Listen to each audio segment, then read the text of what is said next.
Hey guys, Rex here. How you doing? Hopefully you're having a pretty good day.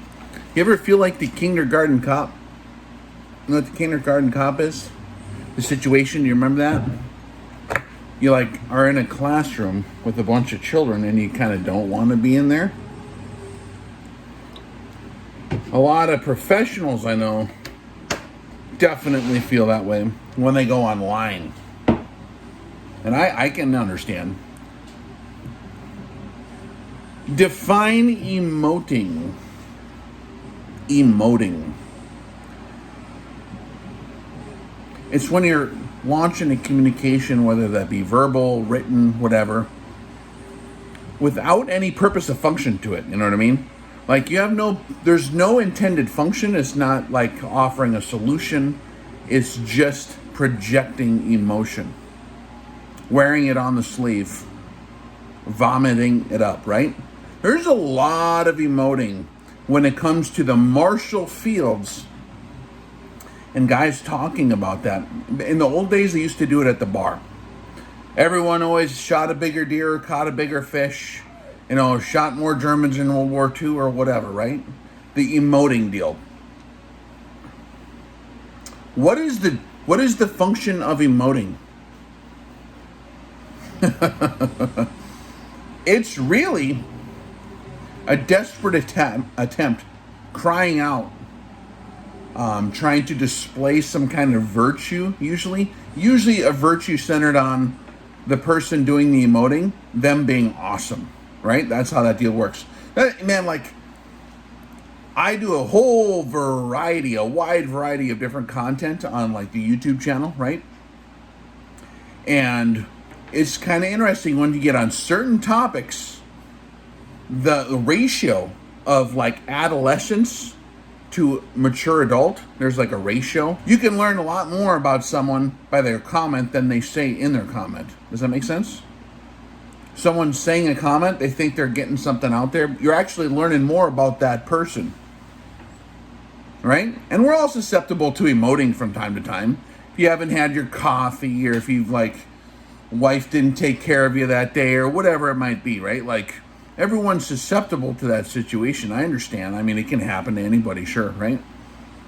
But there's definitely a statistically significant increase of immaturity in adolescence, and dudes acting like 14-year-old girls on anything in the Marshall Fields. Fighting, boxing, shooting, guns. Now, when you get into the emoting on the equipment side, it's even more funny because, that's just like super clear, easy to detect adolescent inexperience flying out of there. So, acting like a 14-year-old girl does not prove how much of a man you are, especially if it's brandisms. Defending your purchase? Defending your favorite brand, like a 14-year-old girl going into Claire's or buying a certain pair of pants from J.C. Penney's or whatever the hell, and then they get with the other, cliques of girls, and you guys have seen this deal. You don't think dudes do that too? You don't think they do it just as bad or worse? Absolutely a thing, man. Having a beard does not automatically turn you into a dude, right? Or having the flag behind you, or having like a camouflage background, or like a skull background with flames and knives and shit. Like, there's a lot of bearded ladies walking around out there. And when I say that, what I mean by that is dudes that are acting like ladies. Their beard does not make you not act like a lady. Quit emoting. It's a tool, man. On Patreon, I have the rifle tips. They're very concise, like 1 minute or 30-second clips. And they're numbered, like rifle tip 1, rifle tip 2. Rifle tip number 2, if I remember correctly, it's a tool, man. How could you possibly become emotional about your tools? Someone who actually uses their tools is just going to use the tool. They're not going to compare oh, so-and-so's hammer has a grip that's not as grippy as mine. Because, like, I stippled my grip, and, that's what I do with my tools. Freaking pounding some nails, bro. Quit talking about your tools. Talking about your tools does not make you a construction worker. What, like, well, I got this new tool belt and a certain brand, and then you're gonna walk around and like sticking your chest out because you have a certain brand of freaking tool belt and a certain like like Milwaukee versus DeWalt. Like, holy Moses, guys, are you serious? How about let's go and see who builds a more sound structure? Let's see the quality of the work we're doing here, guys. Oh, wow, your tools, like, oh, wow, that's pretty awesome, right? Getting emotional, especially about equipment, rifles, what brand, scope, or like bullets, like, it's indicative of inexperience. Noobs hyper-focus on which equipment is superior. I review that stuff for like a job. I don't know if you guys noticed that, the little thing behind each video says Rex Reviews on there. I review all kinds of shit. Expensive stuff, cheap stuff, medium stuff. And it's like a magnet for idiots. People will come out of the woodworks to emote about, why, about like my purchase. How is that not acting like a 14-year-old girl? Running around with mommy or daddy's credit card. Like, I identify by what I bought at the store. Like, good job. Good job, man. I can tell by the comments how experienced you are. Because you're talking about, like, emotionally defending your brand, right? Ford versus Chevy, Nike versus Reebok. All right, some fat kid goes out on the basketball court. Some spoiled brat, rich fat kid. And he's got the Air Jordans. Like, I remember this in, school, grade school, right? And he starts talking shit. He can't shoot hoops. He can't, like, dribble the ball.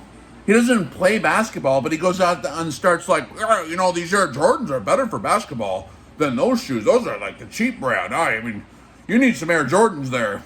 You guys remember that stuff from grade school?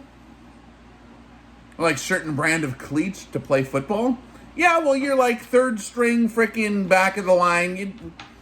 How come the kid with the cheap shoes is like the Iron Man and doesn't even get a break to drink water during the whole football game? Because he kicks ass. Because he's just playing the game. He's doing things. Not like... It's ridiculous, man. It's so funny to me.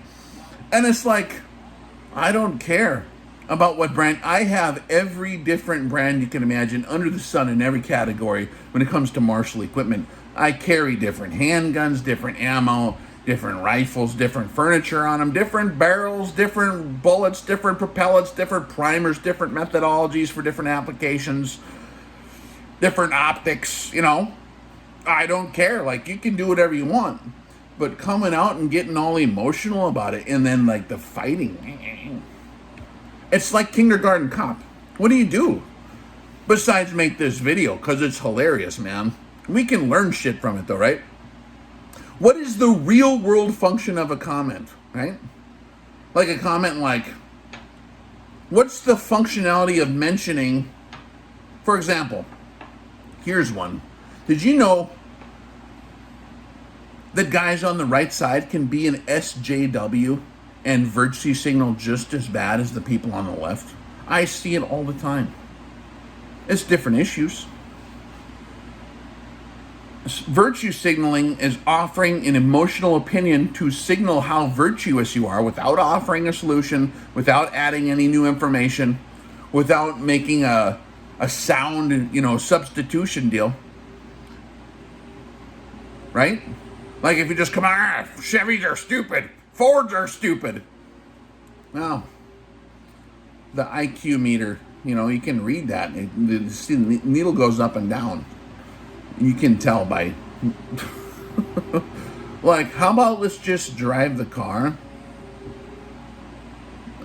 Is that okay? Or are we going to You're so empty in your life, you're going to like identify by the brand that you saw based on what your uncle said or what the commercial has.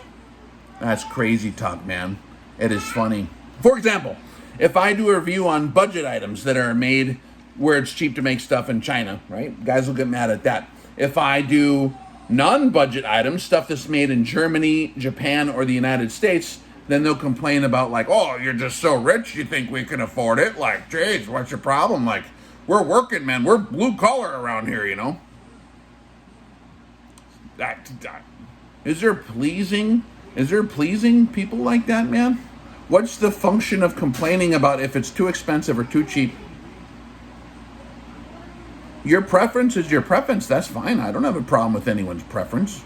Do it. Why are you talking about it on the keyboard? That's a mystery. It's not a mystery, actually, right? So, like, I don't know. What value or function are you adding to the conversation by explaining your emotional outburst on justifying why you do or do not purchase certain things? Right?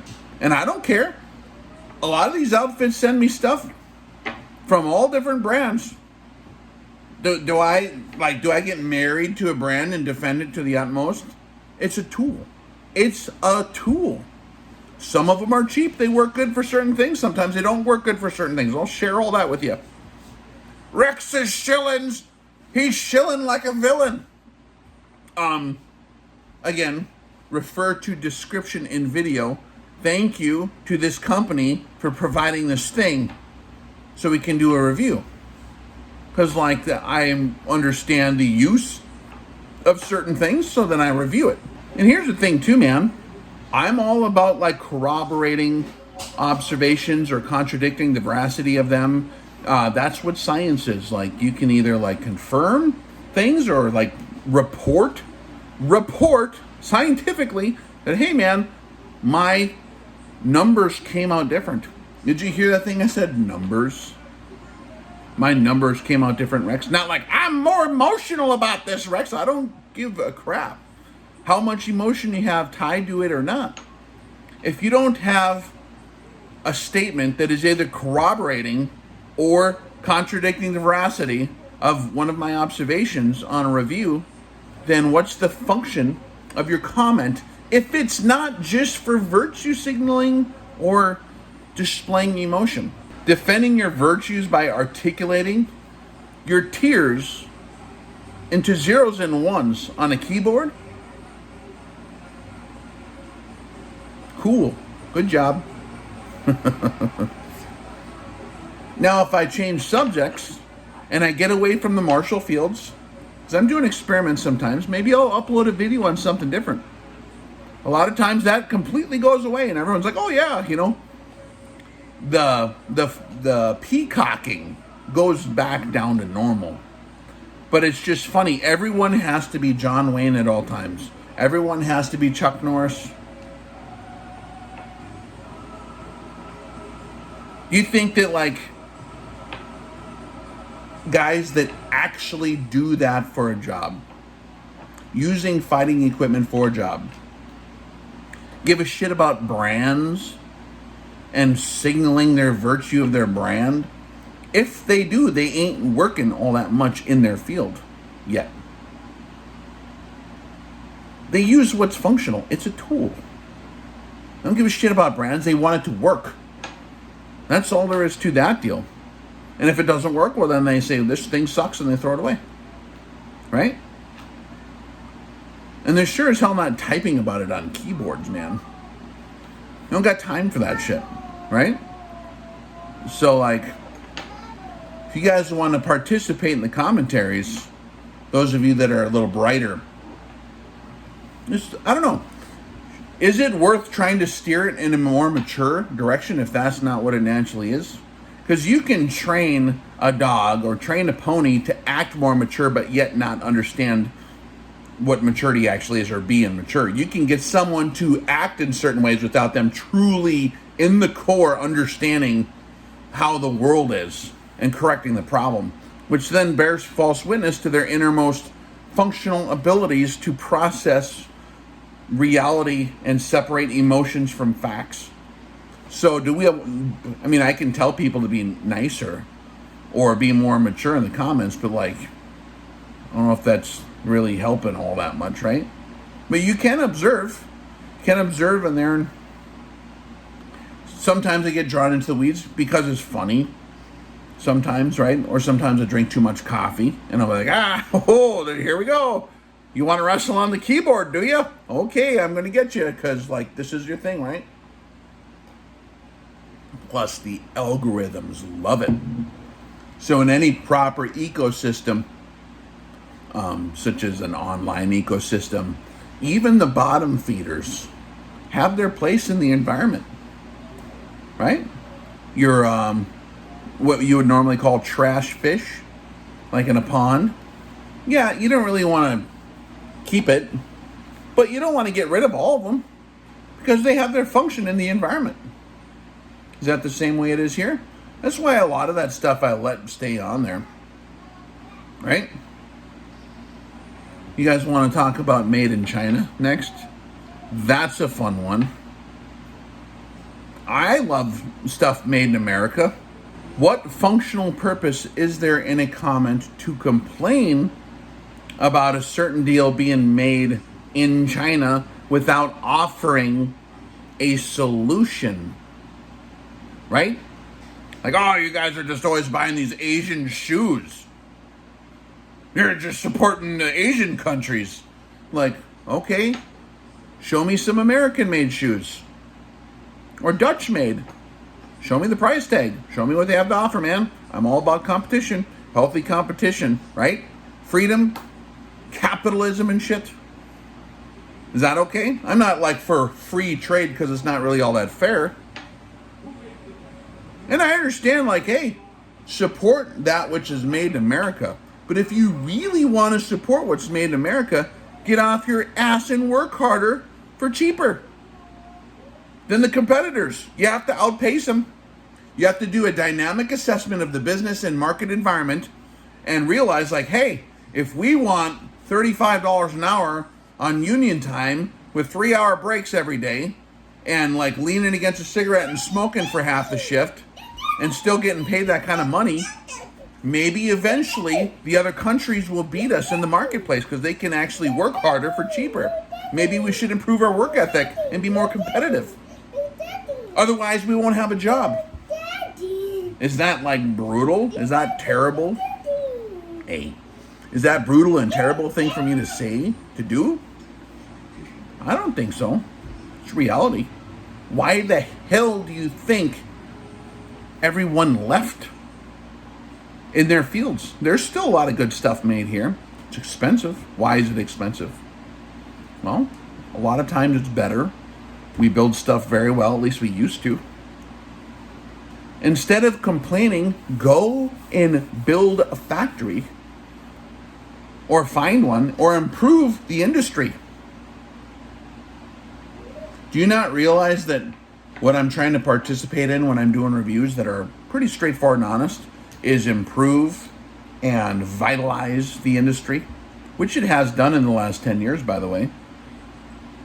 The discerning market of shooters in the field of precision rifle optics in the last 10 years has increased hundreds of percent points or even thousands of percent points since people figured out how to actually do long-range shooting and what to look for in their optic. It's increasing the standards. Whoever can keep up can keep up. I'm all for German stuff, man. So it's the best stuff there is. I'm all for the American stuff, except like, show me one. Where is it?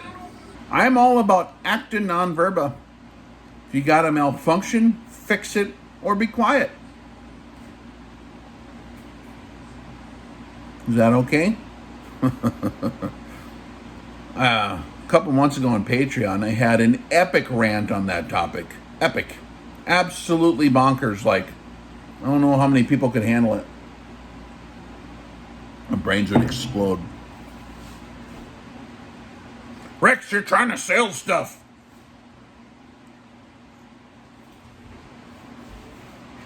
All those things called jobs. Did you know that if you're in an industry, you're probably building shit that you're trying to put on the market? If you're in the service industry, you're trying to sell shit. If you're in the industry, you're trying to sell shit. Did you realize that that's how the world works? It's like a real thing, man. What is the function of that comment? You know, I know what the function is. The function is, it's a smoke screen to hide the fact that I'm useless and I have nothing to offer. And I just, let's tear everyone else's sandcastle to the ground. That way mine will be higher. Well, if you suck at building sandcastles and you can't get past 6 inches tall without your shit crumbling, then your only option is to run around and kick everyone else's sandcastle to the ground. Does that make you awesome now? I don't know about that. What do you guys think? Let me know in the comments below. Remember, your comments say a lot more to all of us watching than it actually says in the comment. It tells us more about you than it does what you're actually commenting on. So hopefully that was helpful. Have a good day, guys. Rex out.